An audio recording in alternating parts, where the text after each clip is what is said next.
going to have a crack. He is, you know. Oh, I say! Brilliant! That is schoolboy's own stuff. Oh, I bet even he can't believe it. Good morning, and good afternoon, good evening, wherever you are in the world, guys. I hope you're all well. I hope your families are all well. And you guys having a good end of the week. We're in Friday, guys. We are already, we finished playing one match yesterday.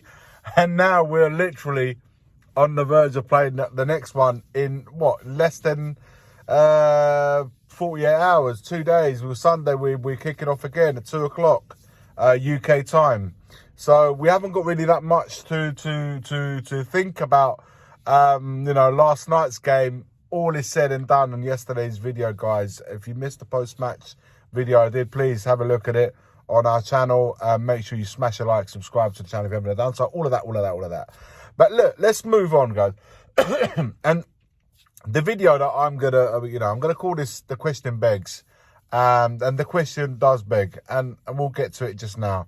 Obviously, due to necessity and what have you, game time and all of that. You saw the game yesterday, and the team we had to field for that. And whilst a lot of the discussion is the squad's too thin and all of this and all of that. Arguably, to be honest with you, we have in certain. It's like the injuries all seem to attack in that same area. So we've had injuries to the wide players, injuries at centre back. So. Midfield, we have, numerically speaking, at least, we have everyone available in the central part of the midfield, but in the wide areas and at the two centre backs. And also, I have to say, with Richarlison now added back onto that list, he'd just come off it, and now he's added back onto that list, leaving us a little bit short up top as well with just Solanke, which is why Lankshear had to be brought in to play yesterday's match. Just a word on Lankshear. Look, for me, I think it was overall, until the sending off, of course, it had been a positive game for him. He added, he got his goal, which essentially is what he's there to do, and couldn't have been more happier for him to get his goal. He battled, he put himself about. He was really unlucky with that first yellow card, more so than the second yellow. The first yellow card was harsh because all he was trying to do is just hold the defender back. He didn't mean to try and hit him in the face with the elbow, and I don't think it was much of an elbow anyway. But look, when all is said and done, he'll just have to take this as a learning curve into future games. And let's hope, and I hope that he's called up again for the Ipswich game. At least have him available on the bench as a backup striker to Solanke until Richarlison becomes available again. Certainly. Who else do we have to back up the number 9 that is Solanke right now?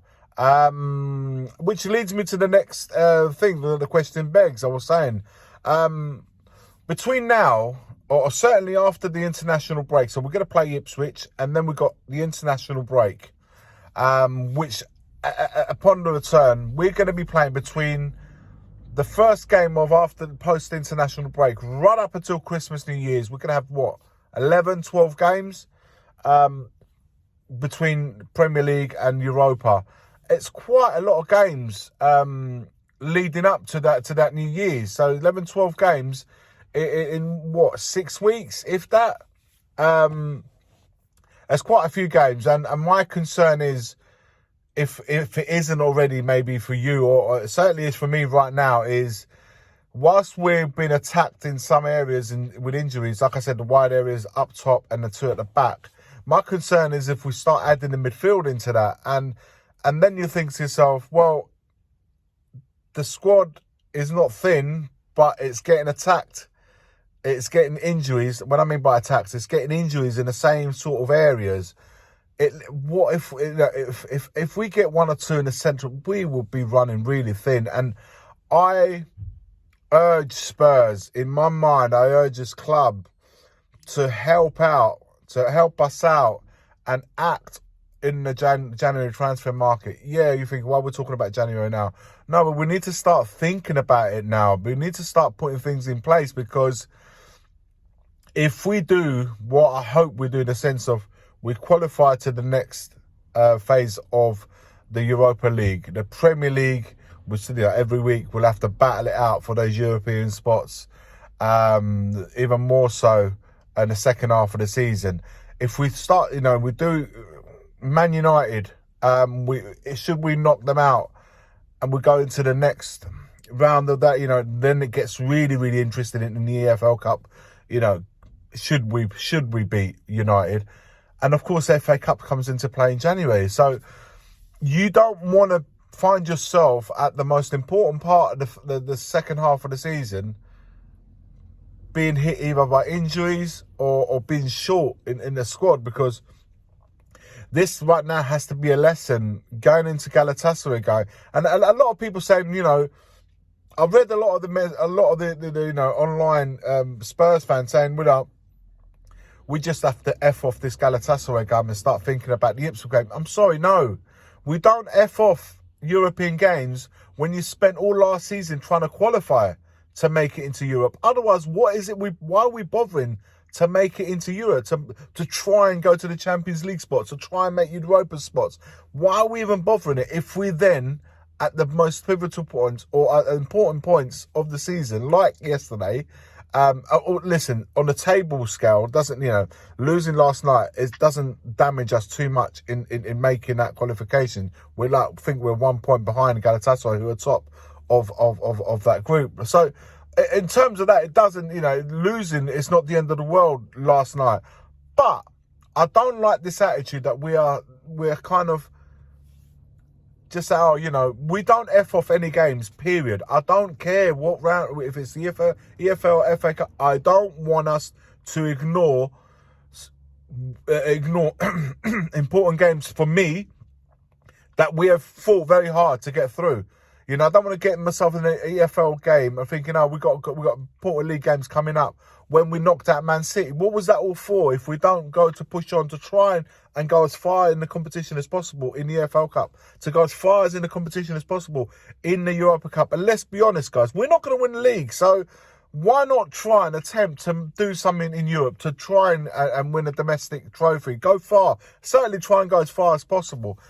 And in order to do that, we can't have injuries at the most important part of the season. So we need to start preparing now to find ourselves in January, perhaps bringing one or two, even if it's loan, guys, just to get some couple of good players, perhaps are not playing elsewhere, but are good players that could be useful to the cause at Tottenham. Why not? Why not start laying that foundation now, getting them in? Because, like I said, the question begs, if we find ourselves with a thin squad, it could compromise massively in what we do this season.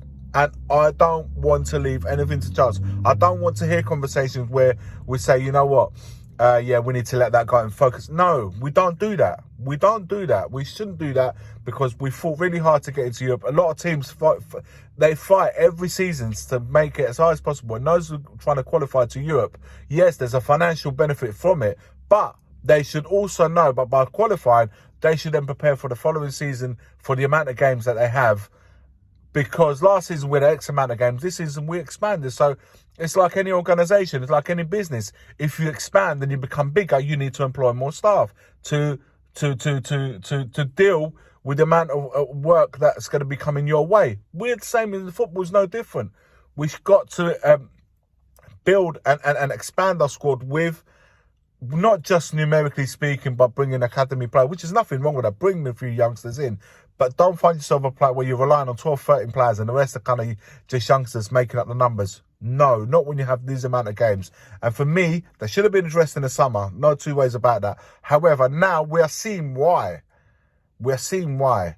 And whilst at the moment, yes, we have injuries in our wide areas, the centre-back and front, so we're all right in midfield and so forth. It just takes a couple more, and then even a central midfield, and we could be really fun and thinking injuries. Yes, it is part of football, but you got to prepare for those scenarios. Let me know your thoughts, guys, in the comments below. The question begs, let me know what you think in the comments below. Like, comment, and subscribe to the channel. And as always, forever always, it's come on you Spurs. The first game we look for, Robbie. Tottenham away. Tottenham away. Tottenham away. When we got Tottenham away.